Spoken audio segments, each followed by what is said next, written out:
talk about an issue that is so important to our fellow Texans, and that is election integrity, but also so important to making sure that we protect the fabric of our democracy in the state of Texas. So thank you not just for being here, but thank you for your leadership in the session.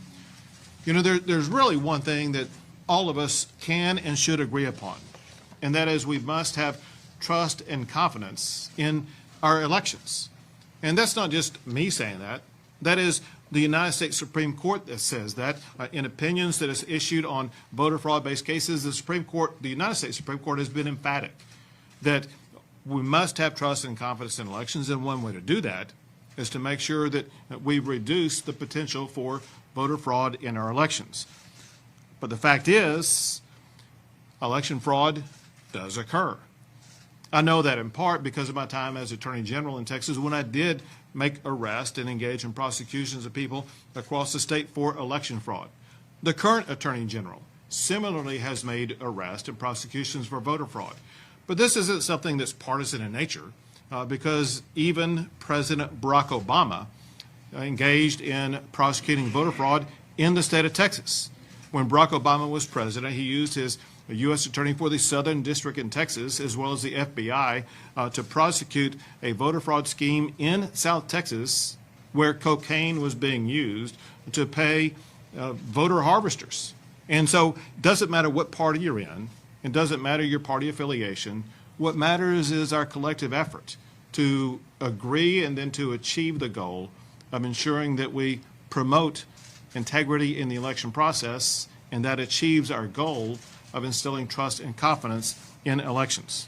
So the bottom line is this: election fraud is unacceptable. And that's exactly why I made it an emergency item this session. And know this, because the fact is most people don't know what I'm about to tell you. And that is, election fraud is far more than just a legislative concept or a goal to be achieved. In the state of Texas, is a constitutional obligation.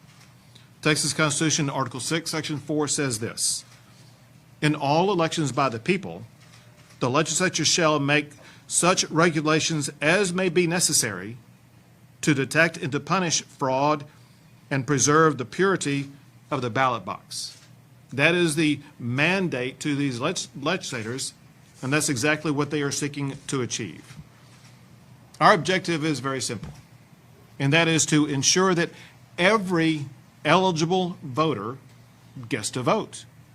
It's also to ensure that only eligible votes are the ones that count at the ballot box.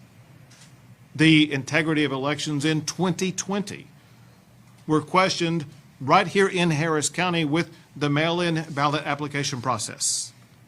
The county elections clerk attempted to send unsolicited mail-in ballot applications to millions of voters, many of whom would not be eligible to vote by mail. Election officials should be working to stop potential mail ballot fraud, not facilitate it. And that's exactly why the Texas Supreme Court was right to put a stop to what Harris County was trying to do. Also in Harris County, election officials created drive-through voting, which is not authorized by law. Texas law does allow curbside voting as an option only for certain voters, such as voters unable to enter a polling place without personal assistance. But election officials in Harris County set up drive-through polling places for any voter, including those who do not qualify for curbside voting. Whether it's the unauthorized expansion of mail-in ballots or the unauthorized expansion of drive-through voting, we must pass laws to prevent election officials from jeopardizing the election process. We also must ensure transparency in the polls, which is why Texas does allow poll watchers from each party to participate in the voting and the tallying process. Poll watchers are critical to election integrity. But this last election, we saw poll watchers being denied the ability to do their job. This session, We must pass laws to make sure that poll watchers in Texas are not going to be obstructed from observing the ballot counting process.